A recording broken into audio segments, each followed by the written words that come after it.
Hola, hola, muy buenos días. Les saluda Kelly Alvear aquí en su informativo nacional.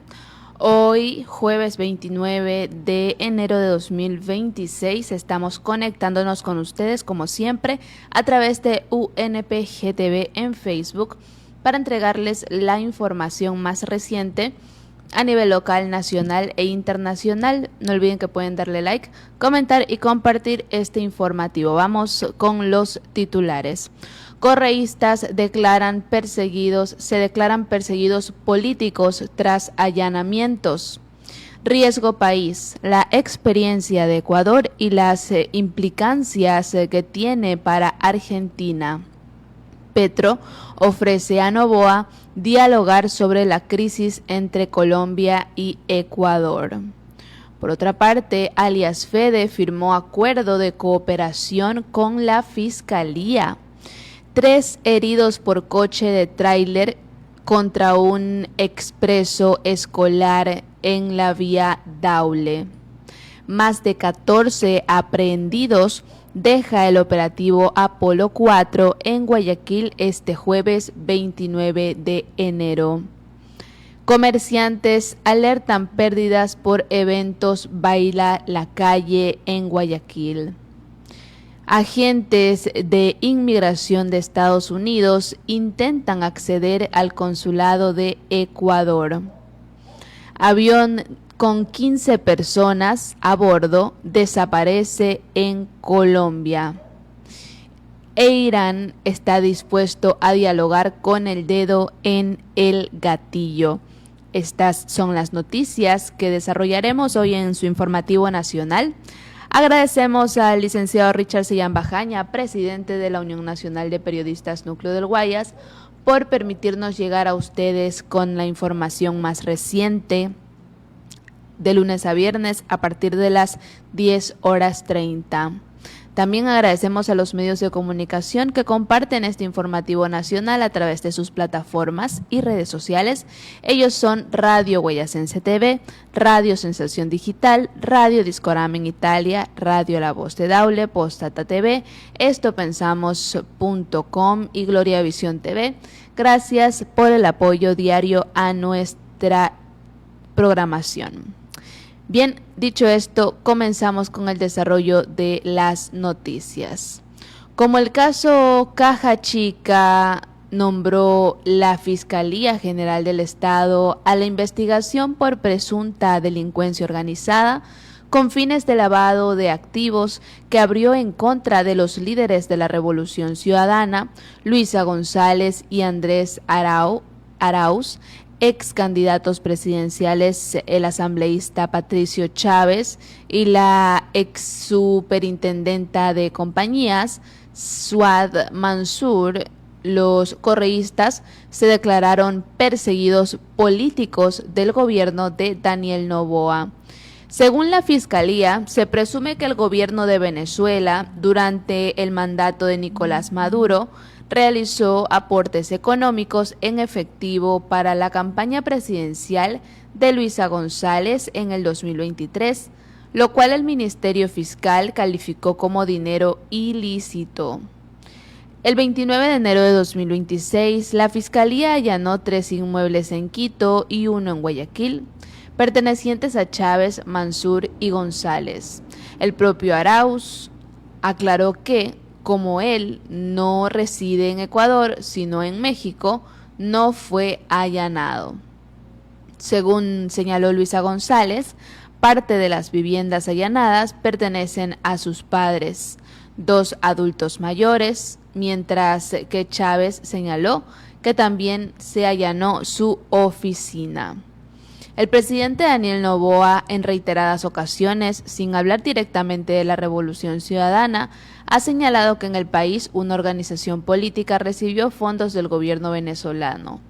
Las últimas declaraciones en este aspecto las emitió en Davos, Suiza, el 20 de enero de 2026, en el marco del Foro Económico Mundial, en donde señaló que los aportes vinieron de la empresa Petróleos Venezuela Sociedad Anónima, PDVSA por sus siglas. En Ecuador hubo campañas políticas financiadas por el régimen de Maduro, dice textualmente. También dice que el dinero fue fluido por PDVSA y a otros partidos políticos. Lo mismo sucedía en Podemos en España y en Colombia, afirmó Noboa 8 días después de que la Fiscalía inicie la investigación por estos hechos. Una vez finalizados los allanamientos, Luisa González y Patricio Chávez, acompañados de sus coidearios de la Revolución Ciudadana, RC, emitió un pronunciamiento en el que dijo no temerle al gobierno de Daniel Noboa, lo instó a probar sus acusaciones y se declaró una perseguida política. Señaló textualmente: yo como víctima de esto, que es persecución política y queda demostrado porque han hecho un show con esto, no me entero porque me están allanando, nadie me informa por qué me están allanando, pero la Fiscalía General del Estado, liderada por una mala palabra que dijo, el señor Carlos Alarcón, ya lo había puesto en redes sociales. Es lo que dijo ella textualmente. La ex candidata presidencial del correísmo, quien además fue la presidenta de la organización política hasta el 18 de enero de 2026, rechazó las acusaciones en su contra y recalcó que no han recibido financiamiento político del extranjero, ni de Venezuela, ni del cartel de los soles, como lo ha manifestado Noboa. Patricio Chávez, quien en la época del correísmo fue embajador del Ecuador en Rusia y actualmente es su asambleísta, se pronunció en la misma línea de González, se declaró perseguido político y se autodenominó como una persona honesta. Textualmente dijo Chávez que eran 15 o 20 encapuchados envalentonados entrando a la casa de mis hijos. Soy una persona honesta de toda la vida. Malditos, no les perdonaré haber entrado a mancillar el honor de mi hogar y de mis hijos, señaló ella textualmente. El expresidente Rafael Correa y líder de la Revolución Ciudadana también se pronunció en esta línea de declarar que el caso Caja Chica es producto de la persecución política del gobierno de Daniel Noboa. Le apoyó a la prefecta de Pichincha, Paola Pavón, varios asambleístas como Viviana Veloz. Incluso se emitió un comunicado con esta misma posición. Textualmente dijo también la señora Luisa: quiero decirle a este gobierno que me quieren callar, solo me podrán callar muerta. Tendrán que encontrarme muerta para callarme y no les tengo miedo, señaló Luisa González. Además, la líder de la Revolución Ciudadana responsabilizó por su vida y la de su familia al gobierno de Daniel Noboa, al que llamó miserable y cobarde, al igual que al fiscal general del Estado. La Revolución Ciudadana enfrenta otro proceso con la campaña del 2023, pero en el Tribunal Contencioso Electoral, en el que sus dirigentes y candidatos fueron denunciados por el Consejo Nacional Electoral por inconsistencias en la rendición de cuentas. Aunque la causa fue admitida a trámite por el Tribunal Contencioso Electoral a finales de noviembre del año pasado, Luisa González había evadido la notificación del proceso, pero finalmente fue ubicada el 17 de enero de 2026 durante la Convención de la Revolución Ciudadana, donde en medio del público fue notificada, y esto permitirá avanzar en la investigación. La denuncia se basa en el artículo 281, numeral 1 del Código de la Democracia, que exige que los partidos presenten informes completos sobre aportes, origen de fondos, de documentación de ingresos y egresos e identificación de contribuyentes. Según González, la Revolución Ciudadana presentó toda la documentación exigida por el CNE y recalcó que pese a que en la campaña de 2023 la presidenta del partido era Marcela Guiñaga, alcaldesa de Guayaquil, ella no ha sido notificada, pues la calificó como aliada del actual gobierno. Bueno, no es alcaldesa de Guayaquil, es prefecta de del Guayas. Aguinaga respondió, dijo desconocer qué se investiga en el caso Caja Chica, y señaló que González ignora la ley electoral, pues las sanciones en el caso de mal manejo de fondos de campaña son de responsabilidad de los candidatos y del tesorero de la organización política. Por esta investigación, el Tribunal Contencioso Electoral González podrá enfrentar sanciones que van desde multas hasta suspensión de sus derechos políticos. Bien, esta es la información que nos trae el mercurio.com.es. Vamos a estar pendientes de si existe alguna actualización. Por otra parte, Rosario3.com nos dice que la experiencia de Ecuador y las implicaciones que tiene Argentina, nos hablarán de eso. En la última semana, Argentina registró una caída significativamente de su riesgo país por debajo de los 500 puntos básicos, el nivel más bajo desde 2018, impulsado por una mejora en indicadores globales de mercados emergentes y las compras de reservas en el Banco Central. En paralelo, Ecuador concretó una colocación de bonos por $4.000 millones, su primera emisión internacional desde 2019, con plazos largos de 2034 y 2039, tasas alrededor del 8.77% y 9.25%, y demanda sólida por parte de los inversores globales. Esta operación no solo permitió al país recomprar deuda próxima a vencer, sino que además implicó una reducción sustancial de su propio riesgo país tras la operación de manejo de pasivos. Analistas en Argentina destacan que este caso sirve como referencia para comprender que si existe apetito por deuda soberana de economías con historial de incumplimientos, siempre que se evidencie disciplina fiscal, estrategia de vencimientos bien gestionada y señales claras de estabilidad macroeconómica. La caída del riesgo país por debajo de las 500 unidades abre una ventana de oportunidad para Argentina, aunque la decisión de volver a emitir una deuda en los mercados internacionales no es automática ni simple. El equipo económico recuerda que aún persisten vencimientos externos importantes, incluyendo compromisos con el FMI, Fondo Monetario Internacional, y que el contexto político con elecciones presidenciales previstas para 2027 agrega incertidumbre. Expertos consultados por medios locales señalan que si bien la baja del riesgo país facilita el acceso a financiamiento internacional con tasas más favorables, la Argentina todavía necesita consolidar reservas, estabilizar su perfil de vencimientos y construir una manera narrativa de sostenibilidad fiscal que inspire confianza a largo plazo. Además, la reciente experiencia de Ecuador muestra que una estrategia que combine recompras y bonos de corto plazo con emisiones más largas puede ayudar a descomprimir el calendario de pagos y reducir la presión sobre las reservas, algo que podría interesar a las autoridades argentinas como alternativa para optimizar su perfil de deuda.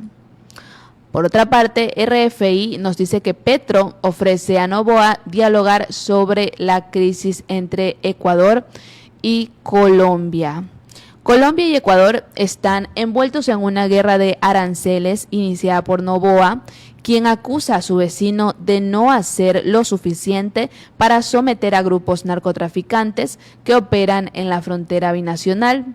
Textualmente dijo el señor Petro: "Le ofrezco esa posibilidad de que hablemos", dijo Petro a Noboa durante un discurso en el acto inaugural de un foro de Banco de Desarrollo de América Latina y el Caribe, CAF. Noboa, quien intervino posteriormente, no respondió al ofrecimiento, pero sostuvo que los criminales tienen que ser encarcelados, porque darles libertad afecta los derechos de todos los que luchamos por hacer las cosas bien. También dijo textualmente: Debemos luchar para que nuestras naciones no sean arrebatadas por el narcotráfico. Debemos pelear para que seamos verdaderamente libres y eso solo se logra con la voluntad. La presidencia ecuatoriana anunció horas más tarde que Noboa, quien tenía previsto participar en un acto público el jueves junto al presidente panameño José Raúl Mulino, adelantó su retorno a Ecuador. El gobierno colombiano ya había propuesto una reunión para desescalar el conflicto, pero Quito manifestó su desacuerdo con las fechas sugeridas. El mandatario ecuatoriano impuso un arancel del 30% a productos colombianos, medida que fue replicada en igual proporción por Bogotá, que además suspendió la venta de energía eléctrica a Ecuador. Posteriormente, el gobierno de Noboa aumentó en un 900% la tarifa de transporte de petróleo de Colombia y a través de su principal oleoducto. Noboa defiende las tarifas como una compensación por el dinero que invierte su país para resguardar la porosa frontera común de casi 600 kilómetros y donde por años han operado grupos armados. Ecuador tiene la tasa más alta de homicidios de Latinoamérica, con un récord de 52 asesinatos por cada 100.000 habitantes, según el Observatorio del Crimen Organizado. Por su parte, Colombia es el que más produce cocaína en el mundo. La gran mayoría pasa por Ecuador antes de ser transportada a Estados Unidos y Europa. Petro asegura que durante su gobierno se han llevado a cabo incautaciones récord de drogas. Bien, así las cosas entre Ecuador y Colombia.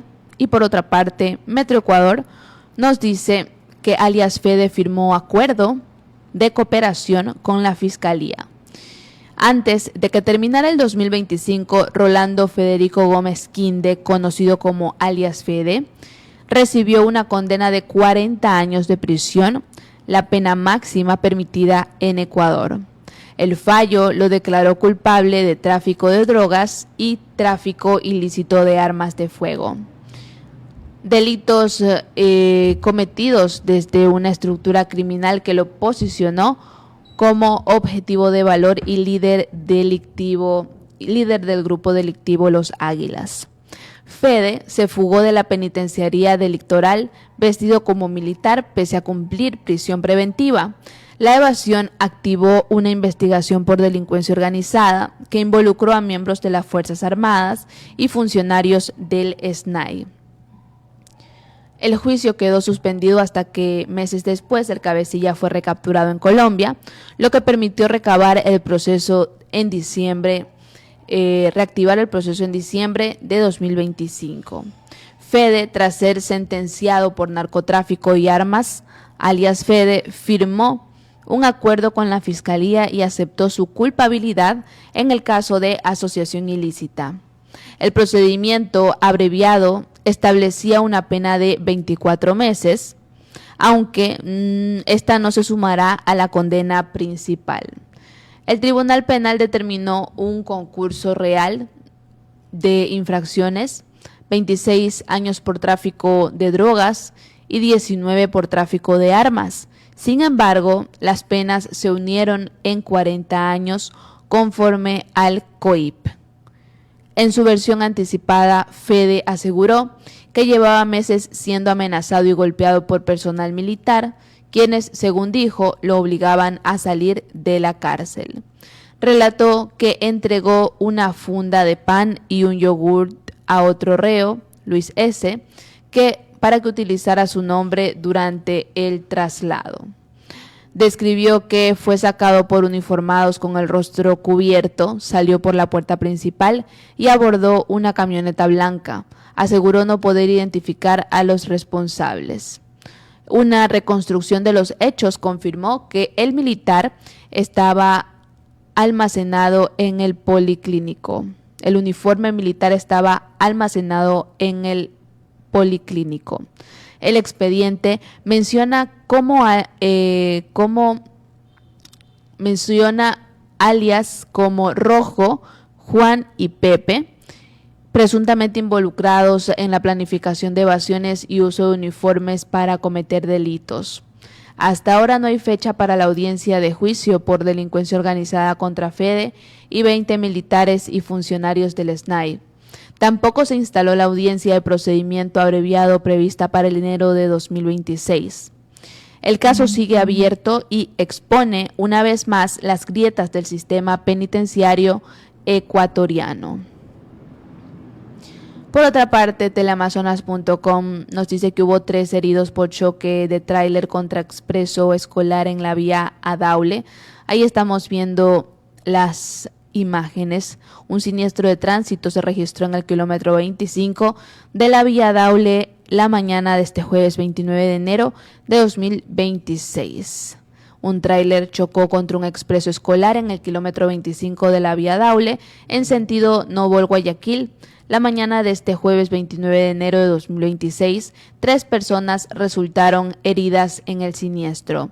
Entre los heridos está una menor de edad, una mujer adulta y un joven de 22 años que se encontraba en la parada de bus esperando el transporte para movilizarse hacia su trabajo.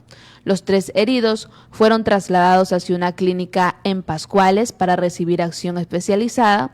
El padre del joven pide a las autoridades que se coloque más señalización y puede ser también un semáforo en la zona.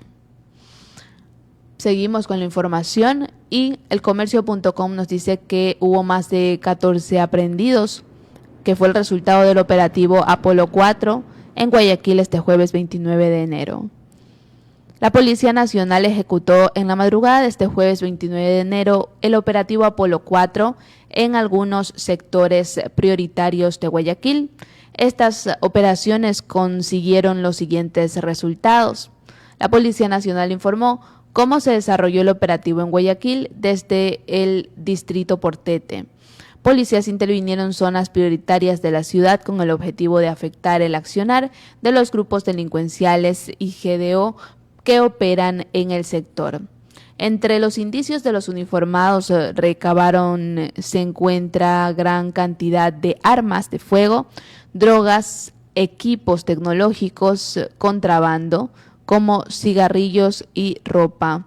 También se recuperaron varias motocicletas que se reportaron robadas, así como vehículos que habrían participado en hechos delincuenciales.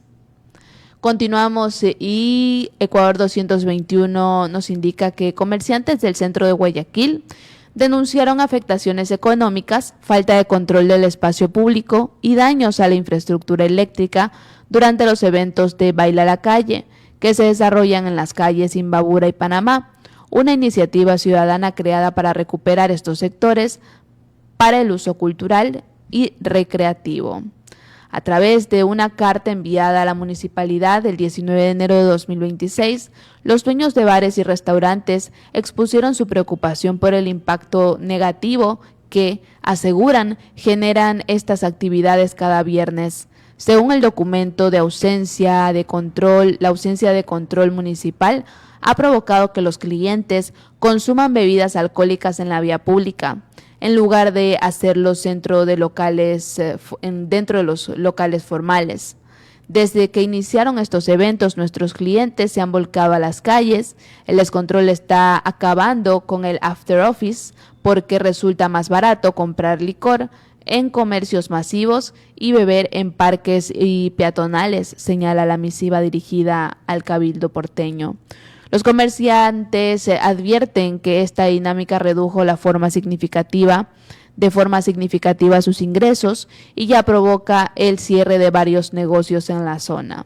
Aunque expresan temor a posibles represalias, afirman que decidieron pronunciarse ante lo que califican como una situación insostenible. Además, el impacto económico, los firmantes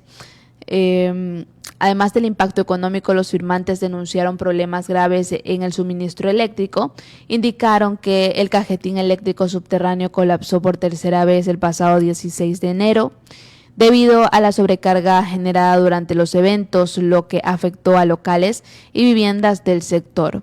Los comerciantes solicitaron al municipio mayor control del consumo del alcohol en espacios públicos, regulación del uso de las calles y acciones urgentes para evitar nuevos daños a la infraestructura con el fin de garantizar una convivencia ordenada entre las actividades culturales y la actividad comercial formal. Y en el ámbito internacional, agentes de inmigración de Estados Unidos intentan acceder al consulado de Ecuador. El gobierno de Noboa ha denunciado el intento de infiltración de un agente de inmigración de Estados Unidos en su consulado en Minneapolis. Los trabajadores impidieron la entrada del agente del ICE para proteger a los ciudadanos ecuatorianos. Ecuador ha denunciado un intento de incursión por parte de agentes de inmigración estadounidense en el consulado del país sudamericano en Minneapolis, ciudad clave para la controversia. El gobierno de Daniel Noboa, uno de los aliados más cercanos de Washington en Latinoamérica, envió una carta de protesta a la Embajada de Estados Unidos en Quito por el incidente, según informó el Ministerio de Relaciones Exteriores en un comunicado. Según la nota, un agente de Servicio de Inmigración y Control de Aduanas de Estados Unidos intentó ingresar al consulado, pero fue impedido por el personal para proteger a los ecuatorianos que se encontraban dentro de la misión diplomática. Seguimos con la información. Y el mercurio.com.es nos dice que un avión con 15 personas a bordo desaparece en Colombia, según el Mercurio. Un avión comercial con 15 personas a bordo desapareció en Colombia, cerca de la frontera con Venezuela, informó la aerolínea estatal SATENA este lunes. La aeronave con 13 pasajeros y 2 tripulantes despegó desde la ciudad fronteriza de Cúcuta y perdió contacto con las torres de control poco antes del mediodía, minutos antes de su aterrizaje. Tenía previsto su aterrizaje alrededor de las 12 horas con 5 minutos en el cercano municipio de Ocaña, dijo la aerolínea en un comunicado. Se han activado los protocolos de seguridad según la autoridad aérea. Y finalmente, Irán está dispuesto a dialogar, pero con el dedo en el gatillo. El ministro de Relaciones Exteriores de Irán, Abbas Araghchi, advirtió este miércoles que sus fuerzas responderían con firmeza a cualquier operación militar de Estados Unidos, pero no descartó un nuevo acuerdo sobre el programa nuclear de Teherán. Textualmente dijo: nuestras valientes Fuerzas Armadas están preparadas con el dedo en el gatillo para responder de manera inmediata y contundente a cualquier agresión contra nuestra amada tierra, aire y mar, publicó textualmente esto en la red social de X.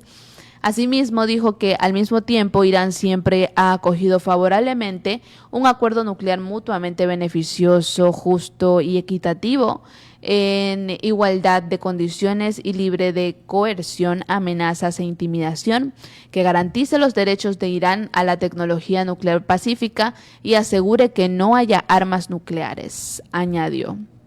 Las declaraciones del canciller llegan después de que el presidente estadounidense Donald Trump advirtiera a Teherán que tiene que negociar un acuerdo sobre su programa nuclear que, según Occidente, tiene como objetivo fabricar una bomba atómica. Así las cosas con Irán. Y de esta manera estamos culminando este informativo nacional. Hemos revisado lo más reciente de los distintos medios de comunicación. No olviden que pueden darle like, comentar y compartir este informativo que llega a ustedes de lunes a viernes a partir de las 10:30. Yo soy Kelly Alviar y les deseo que tengan un excelente jueves. Nos vemos mañana viernes, que les vaya bonito. Chao, chao.